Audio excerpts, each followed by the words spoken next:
لو أقول لك إن جسم الإنسان يعمل على الكهرباء ما يدخل مزاج الموضوع إلا هنا عندك هذا كتاب يشرح طريقة انتقال الشحنات الكهربائية عن طريق النواقل العصبية، ويشرح إيش الاعتلالات أو المشاكل اللي ممكن تحصل. شوفوا هنا السالب وعندك الموجب، إيش الاعتلالات اللي ممكن تصير لو صار في اضطراب بالنواقل العصبية أو الشحنات الكهربائية هذه أو التيارات الكهربائية المنتقلة، من اعتلال بالنوم، من اعتلال في الليل والأعصاب، من انخفاض بعض الأحيان بالطاقة، كسل. وهذا اسم الكتاب The Body Electric.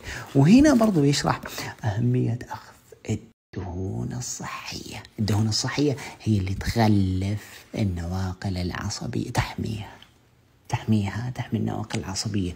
مهم جدا تهتم بجرعتك من الدهون الصحية، ما يعني هذا تروح وتكثر من الدهون الصحية. عندك مثلا زيت الزيتون، عندك زيت الأفوكادو، عندك زيت جوز الهند، عندك زبدة، عندك سمن، هذا كله ممكن تستعملها بشكل يومي وبكمياتها المعتدلة.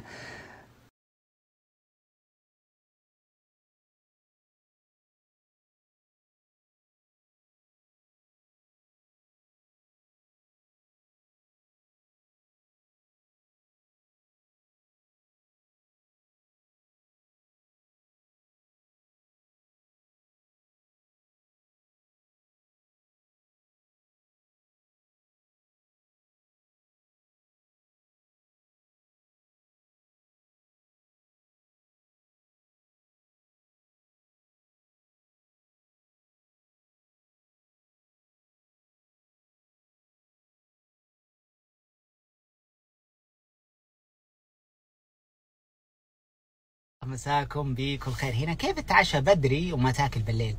طيب أنا الحمد لله أتنقش توي أكل، متعشي ومخلص يا رب لك الحمد. تعشي أو أكلت الحمى بشحمة، للأمانة الحمى بشحمة ورز، طبعا السلطة أكثر، ومرق أو إدام خضار، هذا عشاي. بس أهم شيء ما أزلت الشحم عن اللحم، تمام؟ هنا كل ما دخلت دهون كل ما انخفض الجوع عندك. يعني ممكن ما أرجع آكل إلا بإذن الله تعالى بكرة الساعة 8:30 9 بالحدود هذه. إذا جعت، إذا أنت رجال والله تعشى الحين تجوع بالليل، ممكن تاكل مكسرات. إذا أنت رجال أصلا تسهر، مو بهذا النظام انك تنام بالليل، ما يصلح لك. هنا لازم تزود وجبة في المساء، هنا لازم تعمل حساب اللي هو الساعة البيولوجية عندك. ما استغرب ان في بعضكم يقولون هذا مو بصحي او مو بصادق متعشي هالحزب وسط العصر. تذكرت يوم سافرت لنيوزيلندا، كان عمري تقريبا 17 او 18 سنة، فما رجعت من الجامعة بدري، سكنت عند عائلة، تمام؟ وما رجعت من الجامعة بدري، جلست لين الساعة 5 أو 5:30 العصر. فتفاجأت إنه جوالي يرن ورد عليها، طلعت أم العائلة تقول لي وينك؟ قلت لها أنا ما زلت، أنا باقي بوسط اللي هو المدينة بس سيتي سنتر. قالت ترى أنا حطينا العشاء ترى ما راح نخليه لك إذا أكلناه. يا ولد وش السالفة؟ فكنت أنا بس أسوي أطالع بالشمس، أناظر الشمس، أقول هذه ما هي بصاحية. في أحد يتعشى هالوقت الساعة 5:30؟